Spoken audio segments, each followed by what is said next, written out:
SEPA was your inspiration for the book, but was it because SEPA went off the rails a bit that you were inspired to write this book?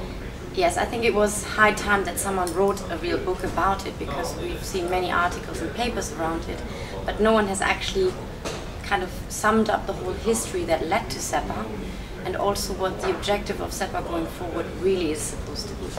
And so it happens that now it's high time to also talk about it publicly, because we have a potential issue of derailing the whole project, which I'll come to in a minute. So it was a motivation of having lived through interbank discussions, standardization, lobbying on the PSD, and lots of other topics personally, that I felt I had to write all of these years of experience down in a considerate way, so that actually everyone can really participate more informed in the debate today. Perhaps you could give us a little bit of a history, because before Citi you were quite heavily involved in the legislative process. Yes. Can you tell us a bit about that? Yes, I used to work for many years in Brussels, where of course all EU laws around financial services are being coined and developed, and I was primarily focused at securities and payments. So I looked at both transaction banking topics that really makes up a GTS service, and I was a lobbyist for all European banks as part of the European Banking Federation to negotiate the Payment Services Directive, but also with the European Payment Council to actually develop the scheme from a design perspective. And so these years of experience have actually led to the fact that it was a good idea to consolidate that knowledge, so that anyone who comes into the SEPA discussion as a politician, as a small or large business, or even as a consumer, and certainly bankers that are maybe not too aware, can actually just grab it and get the real update as to how we came to this, what happened ever since the euro introduction, and why we should not give up on this project, as it is currently a little bit shaky. So I think it will hopefully help forge a consensus politically to move it forward at a faster pace in the next few years. So does that suggest that there is not a political consensus or motivation behind this anymore? In fact, the context of the financial crisis has led to a deprioritization of the SEPA project, because there's much more coming back to national rules.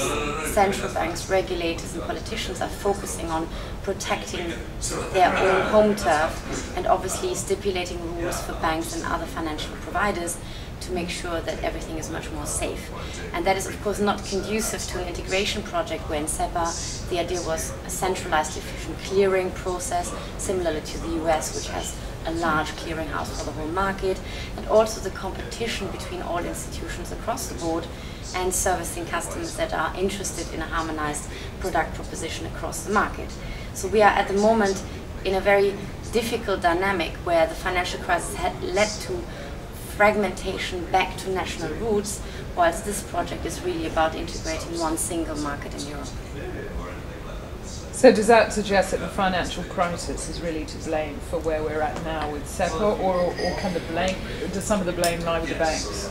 Yeah, I think blame is probably not the right word, because there are too many stakeholders that are supposed to forge a compromise and a solution, and you can't blame only the banks or only the regulators or only the public bodies. I think what we have been missing in this project so far is a rigid authoritative approach, timelines, project management style and an end date. That is what we actually had in the euro introduction. There was a very hard-fought political consensus that has eventually been sealed, and then the authorities, the central banks and the banks just went ahead and implemented it.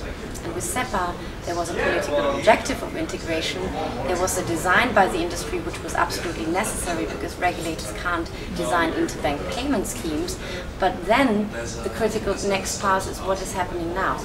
And this is leading into the very much thoughtful end-date regulation discussion, where of course we turn to the European Commission and potentially the European Central Bank to say, how can you implement a measure that will make all of those 1,000 banks that have not yet implemented the full new standard set to actually do so, so that we can really compete across the market. And this is really where we're stuck at this moment.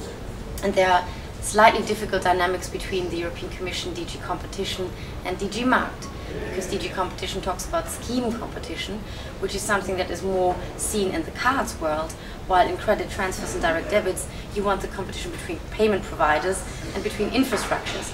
But the scheme has to be the same, because if you don't play to the same rule, you can't compete.